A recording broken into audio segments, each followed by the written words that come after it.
الحمد لله رب العالمين والصلاة والسلام على رسوله الأمين وسيدنا ومولانا محمدا عبده ورسوله أما بعد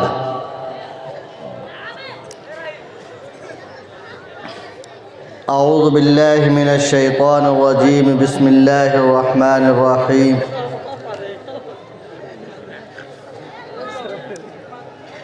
يا أيها الذين آمنوا اتقوا الله وقولوا قولا سديدا يصلح لكم أعمالكم ويغفر لكم ذنوبكم ومن يطع الله ورسوله فقد فاز فوزا عظيما صدق اللہ العظیم۔ برادران اسلام، نوجوانان ملت، بزرگوں اور دوستوں، پردہ نشی، عفت مآب خواتین اسلام اور عزیز بچوں اور اسٹیج پہ بیٹھے ہوئے معزز علماء کرام، ابھی ہمارے دوست جناب عبدالباری صاحب زخمی نے آپ حضرات کے سامنے معاشرے کی عکاسی کی اور اس میں انہوں نے یہ بات کہی کہ بھائی آپ حضرات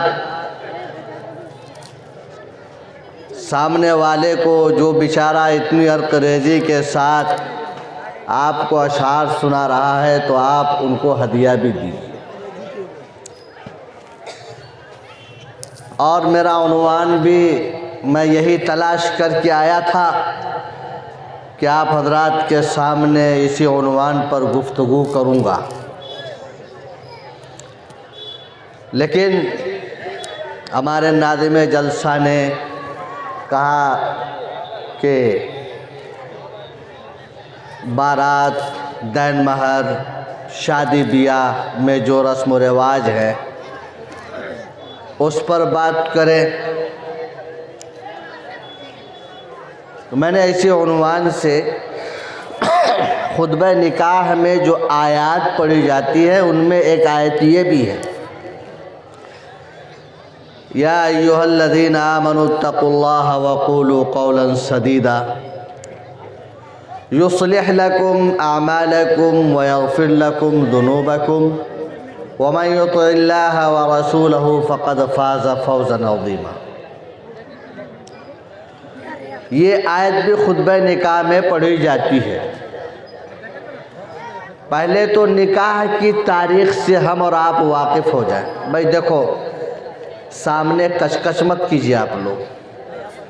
آپ لوگ کشکش کریں گے تو پھر اس لیے کہ سننے والا جتنی توجہ کے ساتھ بات سنتا ہے، کہنے والے کے دل میں اللہ پاک ویسے ہی بات اتارتے ہیں۔ آپ جتنی توجہ کے ساتھ، طلب کے ساتھ، اہتمام کے ساتھ، غور کے ساتھ آپ سنیں گے تو کہنے والا بغیر تیاری کے بھی آپ کو قیمتی اور تاریخی اور آپ کی زندگی میں کام آنے والی، آپ اس سماج اور اس سماج کی اصلاح کے طریقے اللہ تبارک و تعالیٰ اس کی زبان سے نکلواتا ہے۔ مقرر اپنے اعتبار سے تیار ہو کر کے آتا ہے، اور سامع اگر تیار نہیں ہو سننے کے لیے تو جو اس کی تیاری ہوتی ہے وہ بھی جو ہے غائب ہو جاتی ہے۔ اس لیے میری آپ حضرات سے گزارش ہے کہ آپ جتنی توجہ کے ساتھ سنیں گے اللہ تبارک و تعالی، اور مجھے اس کا تجربہ ہے چونکہ مجھے ہر جمعے کو سابقہ پڑتا ہے کچھ نہ کچھ آپ حضرات کے سامنے بولنے کا، تو مجھے محسوس ہوتا ہے جس دن متوجہ مجمع ملتا ہے اور توجہ کے ساتھ مجمع جب سنتا ہے تو وہ کہتے ہیں نا کہ ایسا جیسے کہ وحی علم کے ذریعے سے زبان پر سے بات نکل جاتی ہے. یہ کہنے والے کا کمال نہیں ہوتا ہے بلکہ کمال سننے والے کا ہے کہ اگر آپ چاہتے ہیں کہ ہم کو اس مجلس سے کچھ ملے تو جتنا ادب کے ساتھ جتنی توجہ کے ساتھ آپ ہم لوگ مجمع میں بیٹھتے ہیں تو ہمارا ہاتھ پیر تو یہاں رہتا ہے, دماغ ہمارا کھیت میں رہتا ہے, سوچ ہماری گھروں میں ہوتی ہے. کون بچہ کھایا, کون بچہ کہاں سویا, کون کہاں گیا, ارریا گیا تھا کہ آیا کہ نہیں آیا. اس توجہ کے ساتھ اگر ہم مجمع میں بیٹھیں گے تو کہنے والا کتنوں ہی تیاری کے ساتھ آئے گا تو وہ بات آپ کے نفع کی بات وہ نہیں کہہ سکے گا. تو بہرحال میں نے جو آیت آپ حضرات کے سامنے تلاوت کی, اللہ تبارک و تعالی اس آیت میں ایمان والے کو مخاطب کیا ہے اور یہ کہا کہ یا ایھا الذین آمنوا اتقوا اللہ, کہ اے ایمان والو اللہ سے ڈرو. وَقُولُوا قَوْلًا سَدِيدًا, جب کوئی بات کرو تو سیدھی سادھی بات کرو. ایسا نہیں ہے کہ دل میں کچھ اور ہو زبان میں کچھ اور ہو. یہ ایمان والے کی علامت نہیں ہے کہ دل میں ابھی دین مہر میں ہم اسی طرح بیٹھتے ہیں. دین مہر میں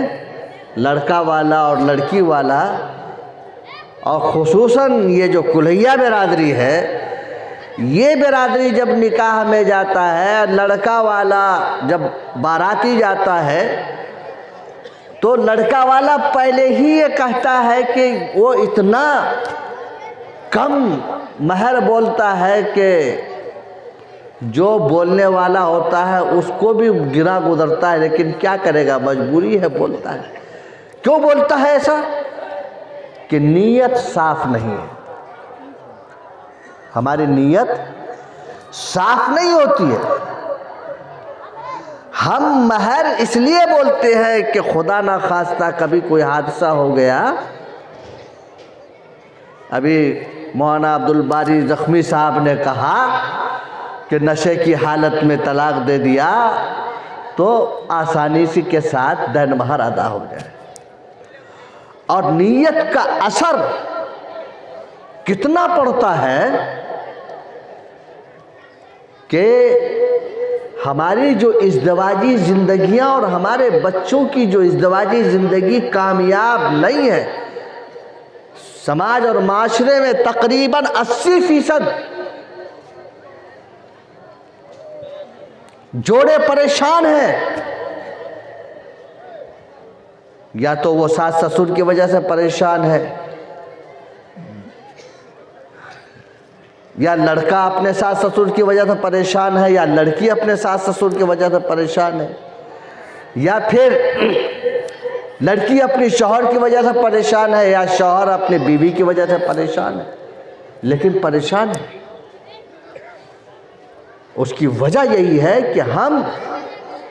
رشتہ جو طے کرتے ہیں, جس وقت طے کرتے ہیں, اس وقت ہمارا دل صاف نہیں ہوتا ہے. اور لڑکا والا سوچتا ہے کہ ہم منگنی میں چلے جائیں لڑکی لے کر کے, 10-20 روپے دین مہر طے ہو جائے اور اچھی بات ہے. اور لڑکی والا سوچتا ہے کہ اتنا مہر اس پر ڈال دو کہ یہ کچھ سوچ ہی نہیں سکے, جس کا وجود نہیں ہے. اور جو بات سوچنا بھی گناہ ہے, سوچنا بھی جو ہے غلط ہے, اس کو سوچ کر ہم اپنے بچوں کا مہر طے کرتے ہیں. تو اس غلط نیت کا اثر ہمارے بچوں کی زندگیوں میں پڑتا ہے. وہ غلط اثر کیسے پڑتا ہے؟ اس لیے کہ ہماری نیت صاف نہیں ہے. دل میں تو کچھ اور ہے لیکن زبان پر کپڑا لینے میں کوئی سنت یاد نہیں آتا، جوتا لینے میں سنت یاد نہیں پڑتا ہے، اور مٹھائی میں سنت یاد نہیں آتی ہے، دوسرے بارات جانے میں سنت یاد نہیں آتی ہے، لڑکی والے کو لوٹنے میں سنت یاد نہیں آتی ہے۔ جب مہر طے کرنے کا وقت آتا ہے تو جو کبھی سنت کے سین سے واقف نہیں، وہ کہتا ہے کہ ہم چاہتے ہیں کہ یہ سنت طریقے پر مہر طے ہو جائے، چونکہ اپنے نفع کی بات ہے نا۔ تو اللہ تعالیٰ کہتا ہے کہ اے ایمان والو، اللہ سے ڈرو اور جو بات بھی کرو تو سیدھی سادھی کرو۔ نبی پاک صلی اللہ علیہ وسلم کا فرمان مبارک ہے، انما الاعمال بالنیات، عمل کا دار و مدار جو ہے تمہاری نیتوں پر ہوتا ہے۔ جس نیت کے ساتھ جو عمل کرو گے اس کا پھل تم کو ملے گا۔ سب سے پہلے چونکہ یہاں ذمہ دار حضرات بیٹھے ہیں، گارجن حضرات بیٹھے ہیں، اس بات سے توبہ کریں کہ ہم جہاں پر بھی اللہ تعالیٰ دین مہر طے کرنے کا موقع دے گا تو ہم اپنے بچوں کا مہر جو ہے دل کی صفائی کے ساتھ، رشتہ جوڑنے کی نیت سے، خاندانوں کو جوڑنے کی نیت سے، اچھی نسل کی نیت سے، اس نکاح سے، اس جوڑے سے اللہ پاک ایسی نسل عطا فرمائے جو دادیال والوں کے لیے بھی آنکھوں کی ٹھنڈک کا ذریعہ اور سامان ہو، نانیال والوں کے لیے بھی آنکھوں کا ٹھنڈک اور سامان ہو، اور ساری امت کے لیے نفع کا ذریعہ اور سبب ہو۔ ایسی اس نیت کے ساتھ ہم رشتہ جوڑیں۔ آپ کو پتہ ہے کہ نیت کا اثر ہمارے فکروں کا اثر کتنا پڑتا ہے۔ آپ کو نوشیروہ عادل کا ایک واقعہ سناتا ہوں مختصراً۔ نوشیروہ عادل ایک مرتبہ شکار میں گیا، شکار کرتے کرتے راستہ بھول گیا، اس کے جو وزیر تھے، اس کے جو خادم تھے، سب بچھڑ گئے، اور جب اس کو محسوس ہوا کہ میں بہت دور نکل گیا ہوں اور میرے سارے لوگ بچھڑ گئے ہیں، تو واپس آیا، اور واپس آتے ہوئے جب جنگل سے باہر نکلا تو راستے میں ایک انار کے باغ میں پہنچا، اور وہاں اس کو پیاس لگی ہوئی تھی، تو انار کے باغ کے اندر گیا تو وہاں جو مالی تھا اس سے کہا کہ بھائی مجھے پیاس لگی ہے، آپ مجھے کچھ پلائیے۔ مالی گیا اور انار کا رس نچوڑا اور گلاس بھر کر کے اس نوشیروہ کے سامنے پیش کیا، اور وہ مالی نہیں جانتا تھا کہ یہ بادشاہ ہے اس ملک کا، یہ نوشیروہ عادل ہے، وہ اسے متعارف نہیں تھا، وہ نہیں پہچانتا تھا اس کو۔ تو جیسے ہی وہ گلاس ہونٹ سے لگایا، اس کی لذت اس کو محسوس ہوئی، تو وہ دل ہی میں، ابھی زبان پر نہیں لایا، اس نے صرف ارادہ کیا کہ نوشیروہ تیری ملکیت میں اور تیری حکومت میں اتنا لذیذ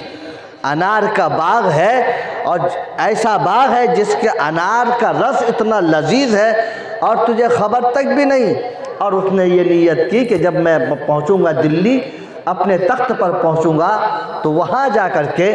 سب سے پہلے اس باغ کو سرکاری خزانے میں شامل کروں گا۔ اس نے نیت کی۔ اس مالی کو بھی کچھ پتہ نہیں، وہ مالی جان بھی نہیں رہا ہے کہ یہ بادشاہ ہے، یہ حاکم ہے، اور یہ اس کی نیت خراب ہے۔ وہ صرف اپنے دل میں ارادہ کیا، اس کے دل میں ارادہ پیدا ہوا، اور اتنے میں گلاس کا جو ہے رس بھی ختم ہوا، تو اس کی خواہش ہوئی کہ اتنا لذیذ شربت اور اتنا لذیذ رس ہے انار کا، تو اس نے مطالبہ کیا کہ ایک گلاس اور لا کے دو۔ تو مالی گیا، پہلا گلاس جتنی جلدی میں لا کر کے دیا، دوسرا گلاس تاخیر سے لایا، اور پہلے کی طرح گلاس بھرا ہوا بھی نہیں تھا، اور نوشیروہ نے جیسے ہی اس گلاس کو منہ میں لگایا تو اس کا ذائقہ بھی بدلا ہوا تھا، اس کا ذائقہ بگڑا ہوا تھا، اور پہلے جیسا ذائقہ نہیں تھا۔ تو اس مالی سے نوشیروہ نے شکایت کی کہ آپ نے شاید مجھے کچے انار کا رس دیا ہے۔ تو اس مالی نے کہا کہ نہیں حضور، آپ کو میں نے کچے انار کا رس نہیں دیا بلکہ اسی پیڑ کا اور پکے ہوئے انار کا رس دیا ہے۔ پہلا گلاس آدھے انار میں بھر گیا تھا اور اس گلاس میں 1.5 انار کا رس میں نے نچوڑا ہے، پھر بھی پہلے کی طرح نہیں بھرا، اور آپ کہتے ہیں کہ اس کا ذائقہ پہلے کی طرح نہیں ہے۔ تو پھر نوشہروا نے کہا اس کی وجہ، تو اس ماری نے کہا کہ مجھے لگتا ہے اور مجھے یہ محسوس ہوتا ہے کہ اس ملک کی بادشاہ کی نیت خراب ہو گئی ہے، اور جس کا نیت کی بگاڑ کی وجہ سے اس انار کے درخت میں اور انار کے باغ کے ذائقہ جو ہے اس کا ذائقہ خراب ہو گیا، اس کی نیت کی خرابی کی وجہ سے۔ نوشہروا کو بڑا احساس ہوا، کہا کہ اس نیت ارادے کا اثر زندگی پر اتنا پڑ سکتا ہے۔ تو میرے محترم بزرگوں اور دوستو، ہم نیک نیتی کے ساتھ اور صاف دلی کے ساتھ، اس نیت کے ساتھ ہم اپنے شادیوں کو انجام دیں، اپنے بچوں کے شادیوں کو انجام دیں کہ ہم جو ہے رشتہ بنا رہے ہیں، ہم رشتہ داری کر رہے ہیں، کوئی خرید و فروخت ہم نہیں کر رہے، اور رشتہ داری کی بنیاد پر اور پیار و محبت اور خلوص کی بنیاد پر ہم نیت کی صفائی کی بنیاد کے ساتھ اپنے بچوں کی زندگی کی پہلی اینٹ رکھیں گے تو ہماری آنے والی نسل بھی اچھی ہوگی، اور جس کا جوڑا ہم لگا رہے ہیں ان کی زندگی بھی آسان ہوگی۔ ہم پہلی ہی اینٹ میں ہم اپنی نیت کو خراب کر لیتے ہیں، دونوں فریق خراب کرتے ہیں۔ میں یہ نہیں کہتا کہ ایک ہی فریق خراب کرتا ہے، لڑکی والا بھی اپنی نیت کو خراب کرتا ہے، لڑکا والا بھی اپنی نیت کو خراب کرتا ہے۔ اس لیے مجھے اکثر نکاح میں یہ بات کہنی پڑتی ہے کہ بھائی دیکھو، پہلے اپنی نیت کو صاف کرو اور استغفار کرو اور توبہ کرو، اللہ کی طرف متوجہ ہو کر کے مہر طے کرو، اور یہ خیال رکھو کہ جس بچی کا مہر طے کیا کر رہے ہو اس کی عزت اور اس کی جو ہے حق تلفی نہ ہو، اور اس کو یہ نہ لگے کہ میرے ساتھ خیانت کیا ہے، اور جس لڑکے کا مہر طے کر رہا ہو اس کی حیثیت کو سامنے رکھ کر کے کہ اگر وہ ادا کرنا چاہے تو اس پر بہت زیادہ بوجھ نہ پڑے اور وہ آسانی اور سہولت کے ساتھ ادا کر دے۔ اب رہی بارات کی بات، بارات ہے ہی نہیں، یہ بارات اسلام میں ہے ہی نہیں۔ آپ کہیں گے یہ آیا کہاں سے، بارات آئی کہاں سے؟ پہلے زمانے میں چوری ڈکیتی کا بڑا رواج تھا، اور ایسی سڑکیں نہیں تھی، ایسے راستے نہیں تھے، چٹیل میدانوں سے ہو کے گزرنا پڑتا تھا، پہاڑی علاقوں سے ہو کے گزرنا پڑتا تھا۔ تو جو نئی نویلی دلہن ہوتی تھی وہ چونکہ سج دھج کر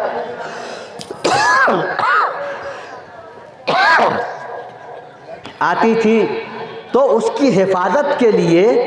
زیادہ لوگ جایا کرتے تھے، اور پھر وہ چیز ختم ہوئی، لیکن یہ رواج باقی رہ گیا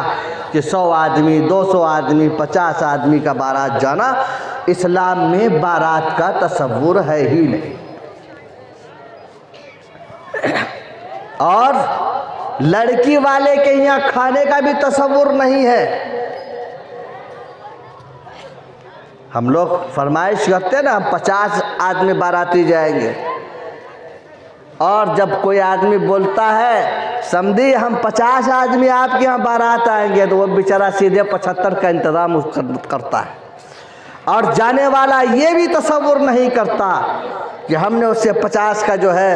وعدہ کیا ہے تو 50 نہیں جا کے 49 ہی جائے، نہیں، 50 کا 70 ہو جائے تو کوئی گناہ کی بات نہیں۔ کہاں دیسی ہے، 2-4 بچہ بڑا ہے، بچہ نہیں کھاتا ہے کیا؟ بچہ سونگتا ہے، بعض بچے بڑوں سے زیادہ نقصان کر دیتے ہیں، بڑوں سے زیادہ ان کی خوراک ہوتی ہے۔ یہ اللہ کے نبی صلی اللہ علیہ وسلم نے فرمایا کہ منافق کی جو علامت ہے اس میں ایک علامت اس کی یہ ہے کہ جب وہ وعدہ کرتا ہے تو وعدہ خلافی کرتا ہے۔ ایک تو یہ ہے کہ لڑکی کے یہاں کوئی بوجھ ہی نہیں ہے، اور ہم لوگ مہذب قسم کے فقیر بنتے ہیں۔ اور میں خصوصاً نوجوانوں سے درخواست کرتا ہوں وہ توجہ سے سنیں، اگر لڑکی سے یا لڑکی والے سے لینا درست ہوتا تو اللہ تبارک و تعالیٰ یہ حکم نہیں دیتا الرجال قوامون علی النساء۔ اللہ تعالیٰ مرد کو نگراں بنایا عورتوں پر، عورت پر اللہ تعالیٰ نے مرد کو نگراں بنایا ہے، اور جب قاضی نکاح پڑھاتا ہے تو یہ کہتا ہے اتنا دین مہر کے عوض علاوہ نان نفقہ اور سکنا، اس کی ضروریات زندگی، اس کا کھانا، اس کا پینا، اس کا کپڑا اور اس کے لیے مکان، یہ اس کی ذمہ داری تمہاری ہے۔ اور ہماری غیرت پتہ نہیں کہاں سو جاتی ہے کہ ہم سسرال والوں سے مطالبہ کرتے پلنگ سخوا کا ہونا چاہیے اور سلی گوڑی سے آنا چاہیے، فنیشنگ اچھی ہونی چاہیے۔ اگر جب ہم اپنے بیٹوں کو بیچ دیتے ہیں اور جب وہ بیٹیاں ہمارے بیٹوں کو کے ساتھ غلاموں جیسی حرکت کرتی ہے تو ہم کیوں روتے ہیں؟ پھر ہم کیوں نہیں یہ سوچتے؟ پھر اس وقت ہم کو غور کرنا چاہیے کہ جب ہم نے اپنے بیٹے کو بیچ دیا ہے تو میرے بیٹے پر میرا کیا حق ہے؟ اسی لیے کسی نے کہا کہ بھائی باراتی کو اچھا کھانا چاہیے، ماں باپ کو بہترین زیادہ جہیز چاہیے، اور لڑکے کو خوبصورت دلہن چاہیے۔ لڑکے کو خوبصورت دلہن مل گیا اور